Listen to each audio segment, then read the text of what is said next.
ইসরাফিল সিংহায় ফুঁক দাও।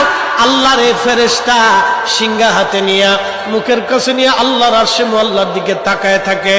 একটা সেকেন্ডের জন্য এদিক আর ওদিক করে না। কখন রব হুকুম দিবে সিংহায় ফুৎকার দেওয়ার জন্য, যখন সিংহায় ফুৎকার দিবে কুরআন বলতেছে ইদাস সামাউ ফাতারাত, আকাশ ভেঙ্গে ভেঙ্গে ভেঙ্গে ভেঙ্গে পড়তে থাকবে। ওয়া ইদাল কাওয়াকিবু তাসারাত, সমগ্র নক্ষত্রগুলি ভেঙ্গে ভেঙ্গে ভেঙ্গে ভেঙ্গে পড়তে থাকবে।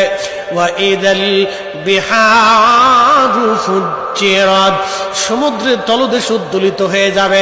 সমগ্র পানিগুলি পৃথিবীর উপরে আছাড় মারবে আর ধুয়ে পারলে সব পৃথিবীবাসীকে নিয়ে যাওয়া হবে।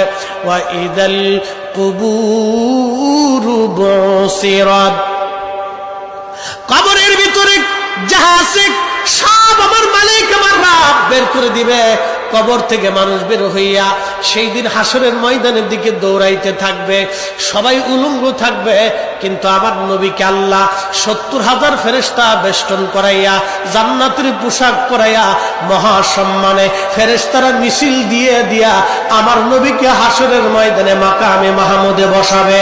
একবার জোরে বলা যাবে কি আল্লাহু আকবার। বাজান মুসলমান, খুব মনোযোগ দেন। হযরত ইউনূস আলাইহিস সালামের কথা বলছিলাম। মাছের পেটের ভিতরে ইউনূস, চিন্তা করলেন মরে গেলাম না বেঁচে আছি। লাড়াচাড়া দিয়ে দেখলেন না বেঁচে আছি। দাঁড়ায় গেলেন খোদার পয়গম্বর, দাঁড়ায় যাইয়া সেজদার মধ্যে পড়ে গেলেন। মাছের পেটের মধ্যে সেজদার মধ্যে পড়ে বলতেছে লা ইলাহা ইল্লা আনতা সুবহানাকা।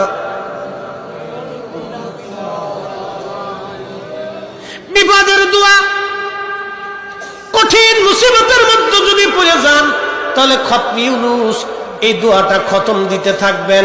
আল্লাহ যখন ইউনূস আলাইহিস সালাম এই জিকির শুরু করলেন, ইউনূসের এই জিকির আর ওই মাছের পেটের মধ্যে রইল না। এই জিকিরটা চলে গেল আরশে মুআল্লাতে।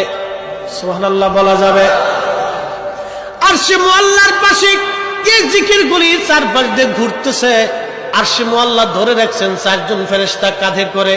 এই ৪ জন ফেরেশতা আল্লাহকে ডাক দেবে, বলে রব আপনার বান্দা ইউনূস তিনি জীবনে ভালো অবস্থায় থাকার সময় আপনার জিকির করেছে, আজকে সে মাছের পেটের ভিতরে পড়ে গভীর সমুদ্রের মধ্যে আপনার জিকির করতেছে। আল্লাহ ইউনূসের জিকিরের আওয়াজ আরশে মুআল্লার চারপাশ দিয়ে ঘুরতেছে। আল্লাহ আপনি আপনার ইউনূসকে মাফ করে দেন।